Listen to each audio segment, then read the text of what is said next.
যদি আমরা এই আকাঙ্ক্ষা পূরণ না করেই সেটাকে কোনো রকমে ধামাচাপা দেওয়ার চেষ্টা করি, সেই অভ্যুত্থানের শক্তি কিন্তু বারবারই রাজপথে নামবে। মানুষের আকাঙ্ক্ষা উপেক্ষিত হলে নতুন অভ্যুত্থান হতে পারে, এমন মন্তব্য করেন জাতীয় নাগরিক পার্টির আহ্বায়ক নাহিদ ইসলাম। 29শে নভেম্বর রাজধানীর সোনারগাঁও হোটেলে চতুর্থ বাংলাদেশ অর্থনৈতিক সম্মেলনে এসব কথা বলেন তিনি। নাহিদ ইসলাম বলেন, বিগত ফ্যাসিস্ট সরকার দেশের অর্থনীতি ও রাষ্ট্র পরিচালনায় এক বৈষম্যমূলক ব্যবস্থা প্রতিষ্ঠা করেছিল, যেখানে মাফিয়া ও লুটেরা ক্ষমতায় ছিল।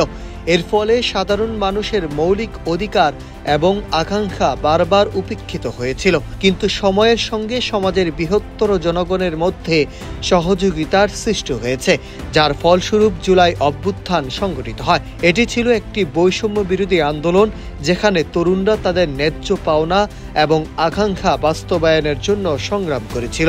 সাধারণ মানুষের আকাঙ্ক্ষা উপেক্ষিত হলে নতুন অভ্যুত্থান হতে পারে।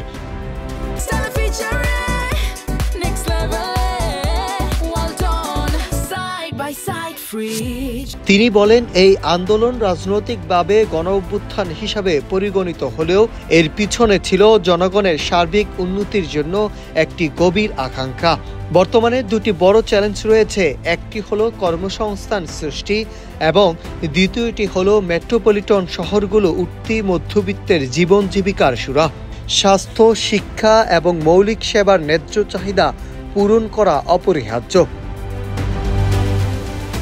তিনি আরও বলেন, নতুন রাষ্ট্রীয় বন্দোবস্তে নগরে গণপরিবহন, তরুণদের কর্মসংস্থান এবং উদ্যোক্তা উন্নয়নে বিশেষ মনোযোগ দিতে হবে। প্রবাসীদের দেশের উন্নয়নে রাজনৈতিকভাবে যুক্ত হওয়ার বিষয়ে বলেন, প্রবাসীরা দেশের উন্নয়নে যুক্ত হতে চান, তবে ন্যায়ভিত্তিক অর্থনীতি গড়ে তোলা না হলে উন্নয়ন সম্ভব হবে না। সুশাসন ও দুর্নীতি দমন ছাড়া কোনো উন্নয়নই স্থায়ী হবে না। এনসিপির আহ্বায়ক বলেন, যদি সমাজে ফ্যাসিবাদী মনোভাব বিদ্যমান থাকে তাহলে বিদেশি বিনিয়োগ আকৃষ্ট করা সম্ভব হবে না। স্থায়িত্ব না থাকলে সংস্কার এবং উন্নয়ন দীর্ঘস্থায়ী হবে না। পাচারকৃত অর্থ ফেরত আনার উদ্যোগ চলছে। এইভাবে আমরা দেশের অর্থনৈতিক পরিস্থিতি পুনরুদ্ধারে সচেষ্ট থাকব। Nahid Hasan, news desk, Ittefaq.